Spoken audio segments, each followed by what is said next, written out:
Hey,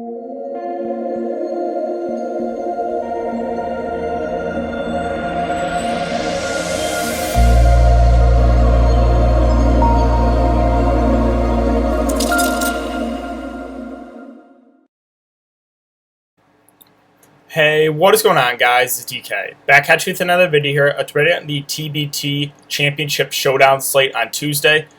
Before I get into the video, if you guys are new to the channel, my name's DK. I make daily videos breaking down NBA, NFL, PGA, and esports daily fantasy sports slates, esports including Call of Duty, League of Legends, and Counter-Strike CSGO. If you guys are not familiar with TBT, it's the basketball tournament. It's a $1 million tournament. $1 million to first, winner take all. This is now the championship game. It's a lot of former, obviously, college basketball players that didn't quite make the NBA, played in the overseas. Some played in the G League. So that's kind of the structure of the tournament and a breakdown of it. But also, again, I wanted to say thank you guys for all the support. Because we're so close to 3.5 thousand subscribers now on YouTube. So if you guys could like the video, hit that subscribe button and hit the notification bell. That goes a long way for me to continue to grow this YouTube channel as I pump out free content for you guys every single day. A lot of days, multiple videos a day. And then if you're listening to this on Apple Podcasts, it's just the DK DFS show. If you could leave a 5-star rating and review, that would be greatly appreciated. But yeah, with that out of the way, let's jump into the video. So what we can do for the showdown slate is, again, we have a good-sized tournament here, 15K to first tourney, so kind of excited for this one. There's not a whole lot going on right now at Draftkings. I am going to have my video up for the PGA tournament tomorrow, so be on the lookout for that. I'm working on my spreadsheet. But yeah, let's go over the minutes for these teams. Over 4 games for Sideline Cancer and 3 games for the Marquette team with the Golden Eagles. So we'll start with the Sideline Cancer team first, and they are a very thin roster, which is great for DFS purposes. They basically run a 6-man rotation with Thompson, Keene, Mo Creek, Jamil Artis, and Dean Wright starting, and then Remy Abel's the guy who comes to the bench, but he can put the ball in the basket. So there's 6 guys I've mentioned. Diamond Stone, do not play him. He played in the first game, but then has been injured since and is not going to be playing, so do not play Diamond Stone. Johnson, McGlynn, we'll maybe get a minute or 2 here and there, but I have no interest there. There's better value on the Marquette side, in my opinion, if you want to take a shot on one of those cheap guys. So, yeah, I mean, let's go over these stats. Right? So Marcus Keene, the guy from Central Michigan, he's a guy that is their leading scorer. He can put the ball in a basket. He can score a lot of points in a short amount of time. He's a very small guy. I think he's like 5'7", really small, but he is a great basketball player. Eric Thompson, they're only big on the roster with Diamond Stone injured. He has been playing unbelievable. He's a rebound machine. If I had to compare him to someone, it would be like a Montrezl Harrell. He's just going to clean the glass. He works hard. He plays huge minutes almost the whole game. So gotta like Eric Thompson. Mo Creek is their number 2 scorer. He's been a little bit more up and down, but he did hit the 3 to win it last game. I have interest there. Jamil Artis is their small forward. He's more of a defender. He's a guy that, is a little bit underperformed in my opinion in this tournament, but the minutes are there. The price tag is decent on DraftKings. So those are the top 4 in minutes. And then Remy Abel would be number 5. Again, they have Diamond Stone on there. Remy Abel's a guy that's going to come off the bench again. He's averaging 15 points. He's a guy of interest in too. So let's go over now to the DraftKings and look at the prices. So looking at the utility of the prices, with Eric Thompson at 9.8, Marcus Keene at 9K, Mo Creek at 7.8, again, Remy Abel off the bench at 6.8, Jamil Artis, the starting small forward, at 5.4. Dean Wright also starts at 4.4. Didn't play a whole lot of minutes that last game, but I can actually bring that up right now. I took a screenshot of it, and you guys won't be able to see it, but I can read off the minutes. So I think this was going into the Elam ending. Mo Creek had 28. Jamil Artis had 28 minutes. Again, these are minutes. Marcus Keene, I think, played the whole game at 32. Eric Thompson was at 29. Deon Wright only played 14, and then Remy Abel played 23 off the bench. Again, that was, I think, going into the Elam ending, so add 4 or 5 minutes on for all those starters. Again, Remy Abel closed it out. So I guess we'll start with the value option first. Deon Wright, again, he didn't play a whole lot of minutes that last game. 14 minutes is not great. He's not really a guy that's going to fill up the stat sheet a whole lot, but 4.4K, I think he's in play. Right? There's some guys in the 4K range, 1 or 2 in the 3K range I think are viable. Or you're not really going to feel great about any of these guys, but he's someone that can get you 10 to 15 fantasy points. So you're not going to get anything more than that. He's not going to play a whole lot of minutes, too, because Remy Abel's going to close for him unless something crazy happens, like an injury or something. So he's a guy that will play about 15 or so minutes. Again, he's not going to be very productive when he's out there, but he's cheap. So if you play him, you got to hope he hits a 3 or maybe gets a putback here and there. So, yeah, I mean, I'm not overly excited about that, but I think he's in that player pool of value guys you can take a shot on. Now, Jamil Artis is interesting here at 5.4K. Another guy that's not going to be super productive. He's a good defender. He's also going to play most of the game. He just doesn't do a whole lot. Kind of stands in the corner. You got to hope he knocks down some threes. One, Eric Thompson is out, which is very rare. I mean, he obviously will pick up the rebounding. He can even shift to the 5, play a little bit of small ball 5. So I do have a little bit of interest in Jamil Artis.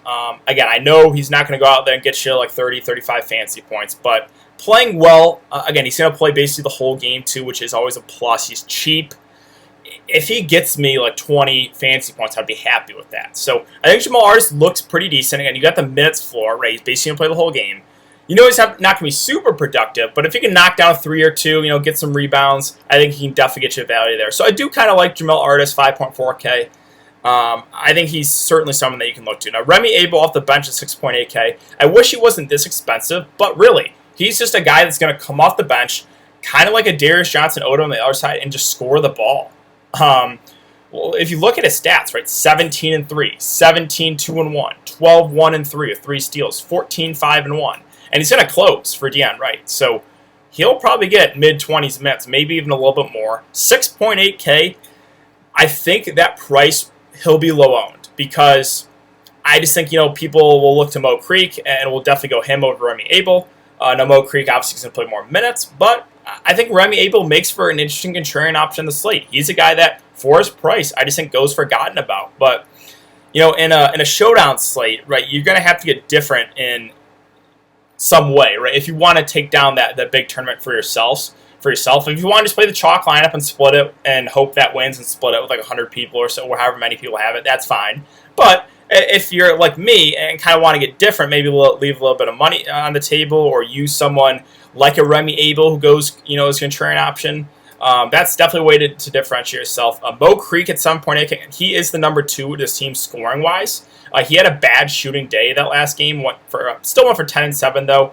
He can get hot behind the 3-point line for sure. He's a scorer. He had 22, the previous game 22, 8 and 1, 7.8K. I think he makes for a decent mid-range option. Marcus Keene at 9K. I think you've got to like him. Even at this price, he's going to play the whole game. He's just going to have the ball in his hands most of the game too, and he's just a scorer too. He literally has like Steph Curry range. He can pull up from that deep and hit threes. So I like Marcus Keene. I know 9K feels like a lot, but he's going to play the whole game. He's going to shoot the ball a ton. He's going to have the ball in his hands basically the whole game. So got to really like Marcus Keene to suspend up. And I also really like Eric Thompson. Even at 9.8K, I just think the floor is so high for him. A guy that, as long as he stays out of foul trouble, is basically going to play the whole game. Again, he is kind of like a Montrezl Harrell. He's just going to clean the glass. He works hard. He gets those offensive rebounds, putbacks. He's basically going to get you a double-double. He's gotten a double-double. Well, I guess I shouldn't say he's gotten you a double-double, but look at those rebounds. 10, 13, 18, and 10. Yeah, I mean, you are going to have to overpay for him. He's definitely overpriced. But if you're looking for like a cash game setting, if you're looking for just safety, Eric Thompson is your guy. Because, again, he's he's going to play basically the whole game. He's going to get you a lot of rebounds. Can definitely get you a double-double if he gets some putbacks. So I do like Eric Thompson. If I had to pick, I would lean towards Marcus Keene for $800 less because he's the guy that has more upside, in my opinion. Right? Marcus Keene's the guy that can come out and get you 50 fantasy points if you're shooting the ball really well. Eric Thompson, not so much, but probably has a higher floor, right, because of the rebounds, blocks, putbacks. So yeah, all in all, again, the good thing with the Sideline Cancer team is they are so thin. They basically just run a 6-man rotation. I have interest in all 6 of the guys who are going to play. Again, Deion Wright is a value option, I think, in that pool of guys you can consider. Jamil Artis, I think, at 5.4K looks pretty good because he's going to play basically the whole game. Not going to do a whole lot offensively, but if he gets me 15, 20 fantasy points, I'll take it. Again, Remy Abel off the bench is that contrarian play that I do kind of like a Darius Johnson-Odom on the other side. He's going to come off the bench, and he's just going to score the ball. So I have interest there, more of a contrarian option. Mo Creek, kind of the same thing at 7.8K. He is the number 2. scorer on this team, if you can't get to Marcus Keene and you want to play one of those guards, I think I would play one of those two guards. So if you're playing Marcus Keene, you don't have to play Mo Creek, but if you're not playing Marcus Keene, I think you want to consider Mo Creek, because if Marcus Keene's not having a good game, you're basically Mo Creek's going to have a really good game, right? It's one of those two guards. So I would try to get at least one of those guards. Can you play both of them? I think you can. I think that's a viable build. Then obviously Eric Thompson at the top, you're going to have to overpay for him, but the floor is there with the minutes, rebounds. So now let's talk about the Golden Eagles. This is a little bit of a deeper team. So they have 1, 2, 3, 4, 5, 6, 7, 8, 9, 10, 11 guys in the roster. I don't know if all 11 played the last game. I don't know if Rousey played, actually. I don't think he did. Travis Diener did play. Came out for his first game. He was injured the first couple games. Came off the bench. Hit a 3. Got some assists, too. I think he's someone, again, in that player pool of value options you can take a shot on. He's not going to play huge minutes, but he's come off the bench. You know he can shoot the ball. If he's going to play 10 to 15 minutes, he can get hot, right? He's a guy that can nail a couple threes, and that's like value right there for you. So I have interest there. Again, he's in that player pool of value options I want to consider. Luke Fisher, I think, is also in play. Maybe not as high of a ceiling as a guy like Travis Diener, because Travis Diener again can knock down those threes, but Luke Fisher, going to come off the bench, will probably play about 10 minutes or so, what we've seen the last couple of games. If you can get those pick and rolls, right, those easy pick and rolls, maybe a dunk or two. Again, bigs have a higher floor. I think he's also someone you can consider as a cheap option. Mo Charlo played less minutes at last game. Only had 2.75 fantasy points. He's kind of the same. You can compare him to Luke Fisher, right? Fisher did play more minutes the last game. So if I had to pick, I would slightly lean towards Fisher over Charlo as like a cheap punt value big. Now, Mo Aker at 4K, I think looks pretty good as a cheap option. He is... I think he cracked the top 5, averaging 22 minutes right now in this tournament. He's the guy that is going to be in that closing lineup because he can shoot the 3 ball. That's basically all he's going to do. I mean, he can get you a couple assists, right? He went for 9 and 2 the last game, 6, 1 and 2 with a couple steals, 5, 2 and 2. So, sure, again, he's not the most productive guy, but he is a guy that when he's open, he can knock down those threes. And at 4K, a guy's going to play good minutes. I think Mo Aker stands out as one of the best, if not the best value play right now on the slate. So, gotta like him there at that price. Jarvis Williams is a guy that's not going to play a whole lot of minutes. I would say, he played about the same as Luke Fisher, about 10 minutes. Now, one thing I do want to note is Elgin Cook did injure himself at the beginning of the game, stayed out the whole first quarter, but finished the game. So that is something to at least keep in the back of your mind, because if Elgin Cook aggravates that injury, then Jarvis Williams is the direct beneficiary. So if you want to go that route and kind of hope maybe Elgin Cook tweaks his injury again, Jarvis Williams would be the guy that picks up most of those minutes. So I think he's interesting for that reason alone. Again, about 10 minutes or so, I think he's viable, right? He's a guy that's pretty productive when he's out there. Went for 6 and 2 the last game, 8 and 4, and then 9 and 4. So he's another value guy that I think is certainly in play. Derek Wilson at 4.8K is a guy I will have no interest in. He starts, doesn't play a whole lot of minutes. I would just much prefer getting to Mo Aker for about $1,000 less, who plays more minutes, a better player in my opinion.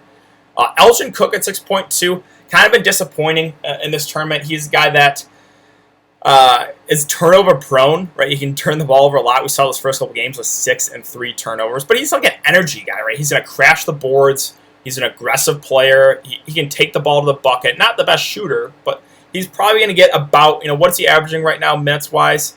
24. Yeah, he's going to play about 25 minutes, which is not bad. He's kind of in that same territory of Jamil Artis for me, right? Both are going to start. Both are going to play good minutes. Both not the most productive guys, but I think they're certainly in play in that mid-range. Darius Johnson-Odom, again, I would compare him directly to Remy Abel. He's going to come off the bench, and what he's going to do, he's just going to score the ball. He's not going to do a whole lot else. Look at his first couple games, 21 and nothing else, 18 and 1, and 13, 2 and 2. So not a guy that's going to not a guy that's going to fill up the stat sheet. And if he's not shooting the ball well, he can have a pretty low floor. 7.4K. I think he's in that same territory as Remy Abel. I think he's more of a contrarian option because he doesn't do a whole lot besides score the ball. And again, he's going to play about 25 minutes off the bench. So, yeah, I have interest, but again, more of a contrarian option. Dwight Bikes is a guy that this is where I'm kind of taking my stand on this slate. I really like him at this price. I think he's someone that is going to go low owned in the slate. But again, on these showdown slates, take a stand somewhere. Dwight Bikes is a guy that I really like. He kind of had an off game last game, only 6'4" and 2 with 3 steals, but he's a very aggressive player and a very aggressive defender. He can get you a couple steals. He's a great passer too. He's going to have the ball in his hands a lot.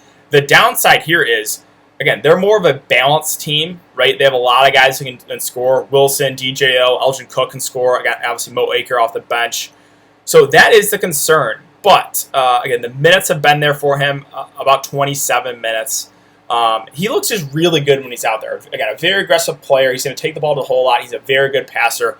I like him. I think this is where I'm kind of taking my stand. But I really like Dwight Bikes. I think he goes low on this. I really do. Because you have Marcus Keene on the other side. You have Eric Thompson. You have a guy Jamil Wilson above him. You have some better plays probably below him. But, again, I just really like Bikes. I think he's my favorite play, and a play that I believe will go low on the slate.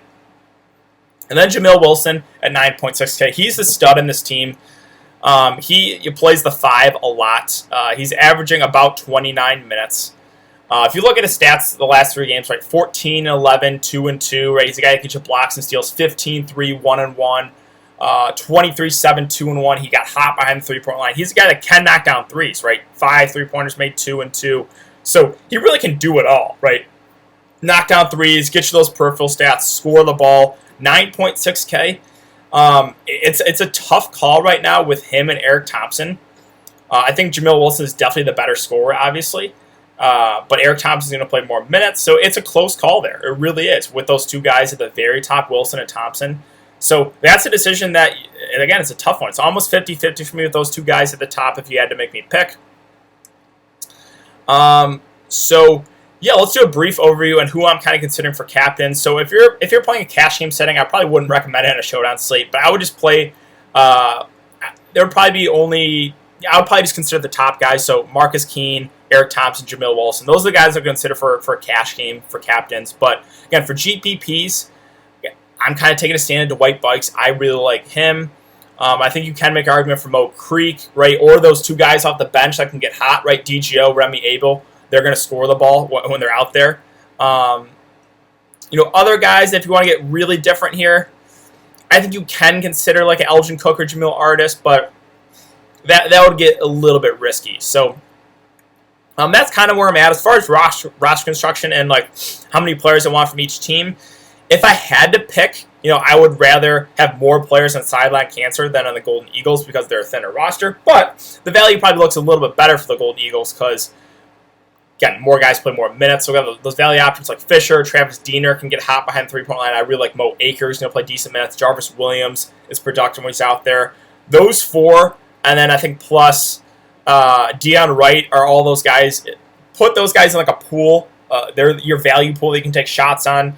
I think, again, Mo Aker would probably be the safest option. He's to play the most minutes. But all 5 of those guys I think are certainly in play. But yeah, I think that's really going to do it for today's video, guys. I'm going to miss the TBT. This has been fun week and a half or so, right? Yeah, about a week and a half of basketball, holding me off until the NBA starts, which we have preseason starting in a little over a week. Hoping Draftkings has contests for that, praying. I actually tweeted at them. They said they're going to look into it. Then obviously the regular season starts about 2 weeks from now, a little over 2 weeks. So this has been great to hold us off until NBA returns, which obviously will be returning soon. But yeah, thanks again for everyone to come and check the video. Hope you guys all have a good night, and I will see you all in the next one.